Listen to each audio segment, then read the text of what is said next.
ఉపాధ్యాయుల వారికి, ఉపాధ్యాయులకు మరియు నా తోటి స్నేహితులకు శుభోదయం. నా పేరు షేక్ రమానా సఫేరా. నేను 8వ తరగతి చదువుతున్నాను. నేడు నేను మీ ముందుకు సెల్ ఫోన్ గురించి ఉపన్యాసం ఇవ్వడానికి వచ్చాను. ఆధునిక సాంకేతిక విప్లవంలో భాగంగా సెల్ ఫోన్ మన జీవితంలోకి రావడం శుభ పరిణామం. సాంకేతిక విజ్ఞానం అనేది లోక కళ్యాణం కోసం ఉపయోగపడాలి, కానీ ప్రపంచ వినాశనానికి దారి తీయకూడదు. నేడు అంతర్జాలంగా చాలా చౌకకు లభించడం ద్వారా ప్రతి ఒక్కరూ సెల్ ఫోన్ను గంటల తరబడి వాడుతున్నారు. ముఖ్యంగా యువత సెల్ ఫోన్ మాయాజాలంలో పడి తమ సమయాన్ని వృధా చేస్తున్నారు.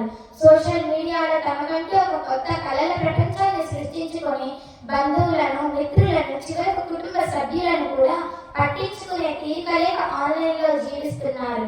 సమాజంలో ఏ వస్తువులో అయినా మంచి చెడు రెండు ఉంటాయి. అందులో మనం మంచిని గ్రహించి చెడును వదిలివేయాలి. ఎలాగైతే నీరు పాలు కలిసిన ద్రవం నుంచి హంస తనకి ఇష్టమైన పాలను గ్రహించి నీటిని వదిలేస్తుందో, అలాగే మనం కూడా మంచిని గ్రహించి చెడును వదిలివేయాలి. జీవితాన్ని మహోన్నతంగా మలుచుకోవాలి. అలా మలుచుకునే వారు కొందరు లేకపోలేదు. దానికి ఒక చిన్న ఉదాహరణ, చదువుకునే స్తోమత లేక ఒక 24 ఏళ్ల గిరిజన అమ్మాయి బిని ముదిలి యూట్యూబ్ ను ఆసరాగా తీసుకొని ఒడిశా పబ్లిక్ సర్వీస్ కమిషన్ లో సత్తా చాటారు.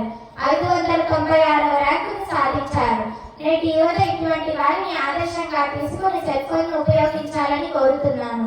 మరి కొంతమంది అనేక అసాంఘిక ఆర్థిక నేరాలకు పాల్పడుతున్నారు. సెల్ ఫోన్ వాడకాన్ని తగ్గిద్దాం. కళ్ళు, మెదడు, నరాలు సంబంధించిన రోగాల బారిన పడకుండా జాగ్రత్తలు తీసుకుందాం.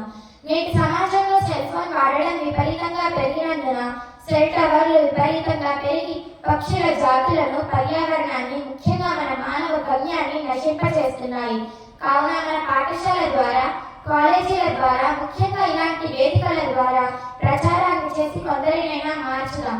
ఆధునిక సాంకేతికకు అసలైన నిర్వచనం అవుదాం. ఈ అవకాశం ఇచ్చిన పెద్దలందరికీ నా ధన్యవాదాలు.